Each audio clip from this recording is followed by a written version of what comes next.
There's a moment in every NFL quarterback battle where the story stops being about football and starts being about something far more uncomfortable. The moment when an organization has to silently admit it was wrong. Cleveland is living through that moment right now. And the uncomfortable part is not just that they may have been wrong, it is that the player they were wrong about has been right there the whole time, watching, waiting, and outworking every doubt thrown his way without making a single scene about it. Shedeur Sanders is becoming the talk of the Browns offseason. Dillon Gabriel is becoming the punchline, and the distance between those two sentences tells you everything you need to know about how dramatically this story flipped in less than 12 months. Go back to last August. Sanders was sidelined with an oblique injury. Gabriel had the field to himself, and the kind of opportunity a rookie quarterback dreams about. Open reps, undivided coaching attention, no direct competition standing next to him under center. He went 13 of 18 in his preseason debut and looked the part just enough to feel confident, and then he walked in front of a live camera and said it. There's entertainers and there's competitors, and I totally understand that, but my job is to compete, and that's what I'm focused on doing. He later said he was talking about the media. Almost nobody bought it. The internet moved fast because it did not take a football expert to understand who had been drawing the bigger spotlight despite sliding 2 full rounds lower in the draft than Gabriel did. Sanders had not even played a meaningful snap yet, and he was already the more discussed player in the room. Gabriel's comment, whether he intended it or not, read like an organizational frustration spilling out through a rookie's mouth at the worst possible moment. Sanders, for his part, handled it the way you handle something when you already know the answer. He told reporters on the plane ride back that nobody's words affect him, that he was not tripping, that he genuinely believed Gabriel when Gabriel came up to him afterward and told him it was not directed at him. He said, "Nah, bro, that wasn't at you." I was like, all right. He brushed it off, moved forward, and let the whole moment belong to everyone else while he went back to work. It was the first indication, though nobody was ready to say it out loud yet, which player in that room understood the long game. To understand why the entertainers and competitors quote landed the way it did, you have to understand what the Cleveland old regime was actually communicating when they spent a third-round pick on Gabriel instead of taking Sanders earlier. This was not simply a football evaluation, it was a statement. The front office at the time wanted to signal that they saw something in Gabriel, something in his tape, his ceiling, his fit, that outweighed Sanders' talent, Sanders' pedigree, and yes, Sanders' name. Because the name matters here. Shedeur Sanders is Deion Sanders' son. He grew up in the spotlight that most quarterbacks never experienced. He played at Colorado, where every single game was a national event. He came into the draft with a media profile that dwarfed nearly every other prospect, regardless of position. And Cleveland's old regime, by taking Gabriel in the third round specifically, was also making a quieter, more loaded statement that the film room beats the hype machine. It was a swing at being right about a quarterback nobody was willing to commit to that early. And it was, whether anyone inside the building admitted it or not, a swing intended to put a player with an enormous media presence in his place before the competition even started. That is why the Gabriel sideline comment hit the way it hit. It was not just a rookie talking trash. In the eyes of virtually everyone watching, it was the organizational philosophy talking out loud through a microphone. The problem is that philosophy has spent the entire offseason falling apart in real time. Let's be fair about the numbers, because fairness actually makes this story worse for Cleveland's old front office, not better. Gabriel threw for 937 yards last season, 7 touchdowns, 2 interceptions. He started 6 games. He went 1-5. Those numbers are not a disaster in isolation. For a rookie learning on the job behind a struggling offensive line on a team in transition, you could make the argument that he survived his first exposure to NFL defenses without getting buried. He was not a turnover machine. He did not completely fall apart under pressure. There are quarterbacks who have started their careers with uglier stat lines and gone on to become solid starters. But the context destroys that argument before it can fully form. Gabriel was not brought in to survive. He was brought in to win that room. He was the pick of a regime that believed in him specifically over a player the rest of the league had been watching closely. and a 1-5 record with numbers that were barely passable was never going to justify building a quarterback depth chart around him going forward, especially once a new coaching staff arrived with no emotional attachment to defending that draft decision. The old regime saw something in Gabriel they believed in deeply enough to stake organizational credibility on it. What they saw either was not there or it was not enough, and the new staff came in without any obligation to pretend otherwise.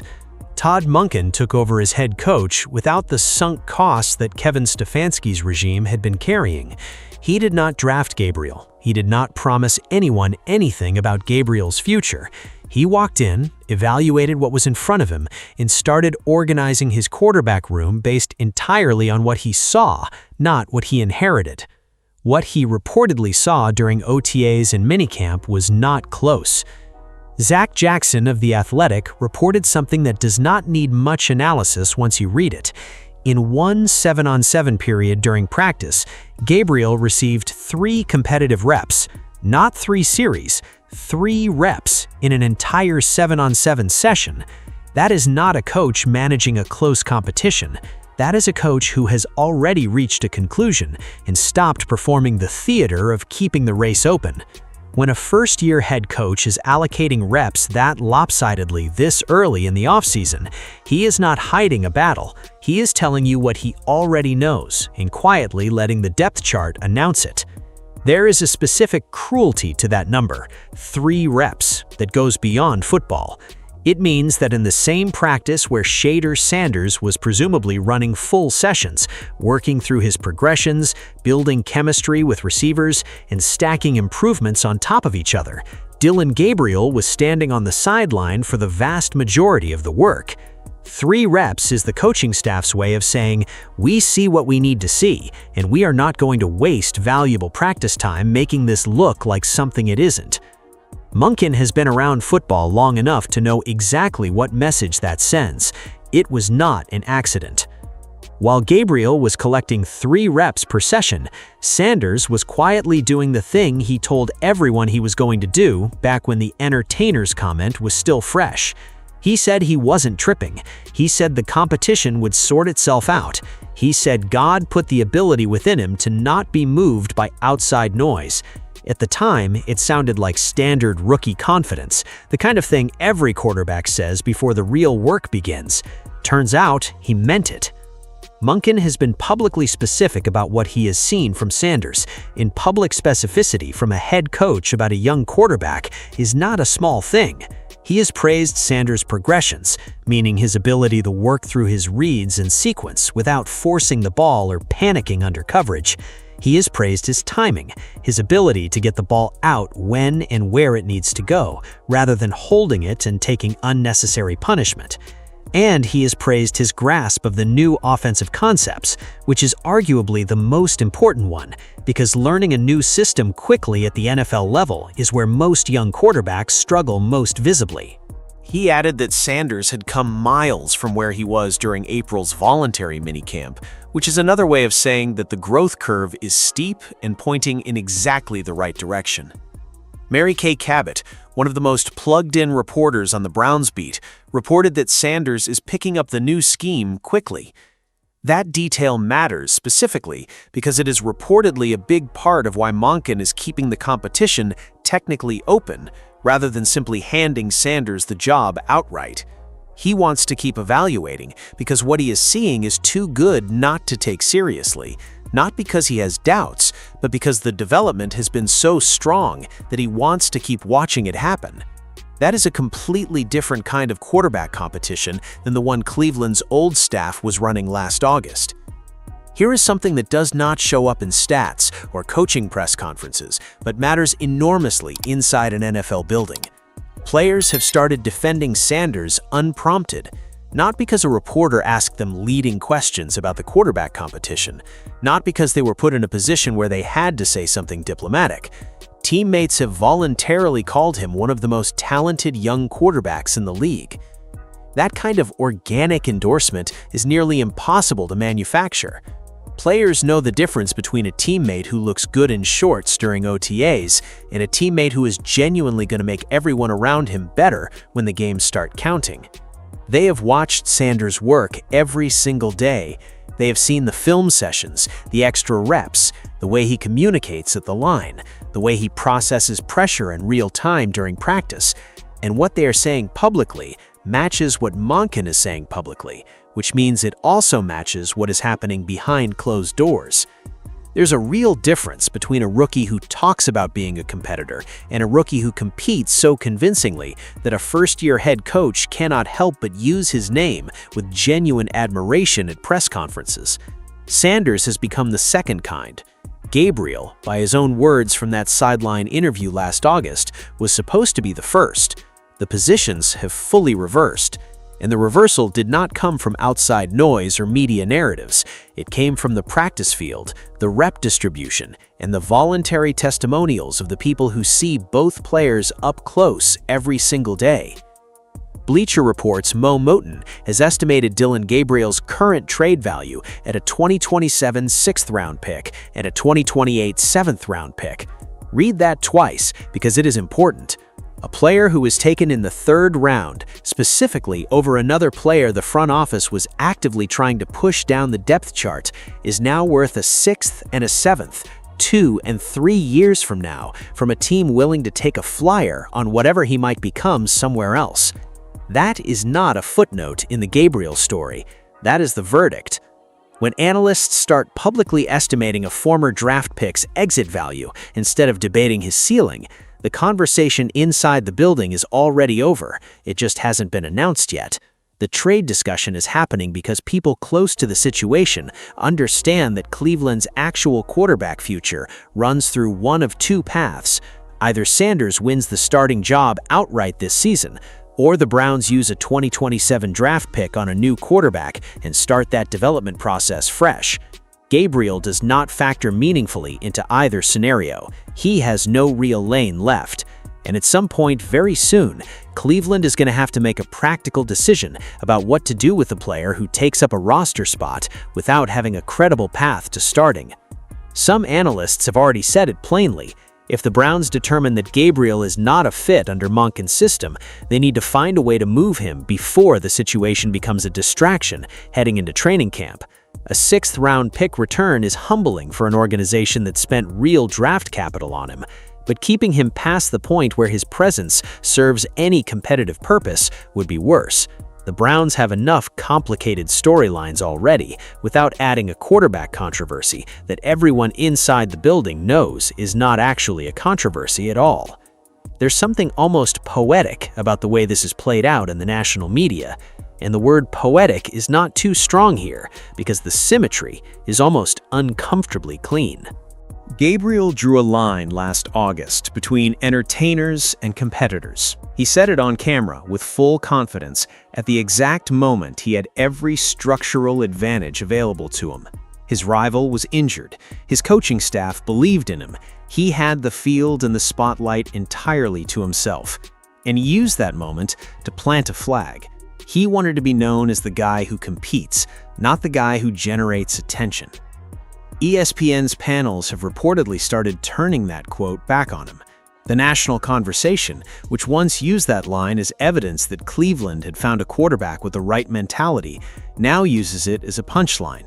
Because the guy who drew the line between entertainers and competitors is the one quietly being shown the door, and the guy he was allegedly needling, the one who had supposedly confused fame for football ability, has become the actual headline of the Cleveland quarterback room.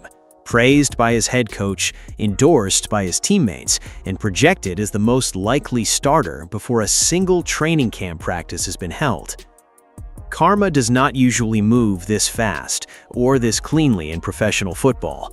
The NFL is a league where organizational mistakes get hidden for years behind good records or new regimes that are too busy building their own thing to audit the decisions of whoever came before them. But this offseason, there was nowhere to hide. The old regime is gone. The new staff has no reason to pretend the Gabriel pick made sense, and the player that pick was supposed to put in his place has spent every week since August, methodically, quietly, and without any drama, becoming exactly what he said he would become. Unbothered, ascending, and impossible to joke about anymore. Before closing this out, it is worth slowing down long enough to appreciate just how unusual this kind of single offseason flip actually is in the NFL. Rookie quarterback battles happen every year. Teams draft 2 quarterbacks in the same class, they compete in training camp, someone wins, someone sits. It is familiar. But the battles almost never flip this decisively in such a short window, and they almost never flip this visibly when the entire organizational structure was built to prevent exactly this outcome. Cleveland did not accidentally end up with Gabriel ahead of Sanders on the depth chart. They engineered it. They spent a 3rd-round pick to make the statement before the competition even started. They handed Gabriel every advantage available in the first preseason window, and within one offseason, with a new coaching staff that had no obligation to maintain the illusion, the entire thing is unwound. That is not just a football story. That is a story about what happens when organizational ego meets genuine talent in a context where the results are visible every single day in practice. Sanders showed up, kept getting better, and let the scoreboard of rep distribution and coaching praise do all the talking. He never needed to respond to the entertainer's comment. He never needed to make it a storyline. He just needed to keep being better than everyone expected, and that turned out to be more than enough. Training camp hasn't even started yet. The Cleveland quarterback room is about to get louder before it settles. Gabriel's future with the team is genuinely unclear, and the next few weeks will determine whether he gets moved, stays buried on the depth chart, or finds some third path that nobody is currently discussing. Sanders' path looks cleaner by the day, but no competition is truly over until the first depth chart of the regular season locks it in. Drop your prediction in the comments. Does Gabriel get traded before week 1, or does he end the season as a healthy scratch who never gets his shot? The answer matters more than it might seem, because the way Cleveland handles this situation will tell you a lot about how this new front office plans to operate when the decisions get uncomfortable. And in the NFL, they always get uncomfortable eventually. Dillon Gabriel had every advantage handed to him last August. The coaching staff, the open reps, the draft slot designed to settle the argument. He did not seize it. And now the same national media that once let his entertainers and competitors line run on a loop is using it against him, while Shedeur Sanders quietly becomes the player everyone in that building already knows he is. The story is not over, but the direction is clear, and it has been for a while now.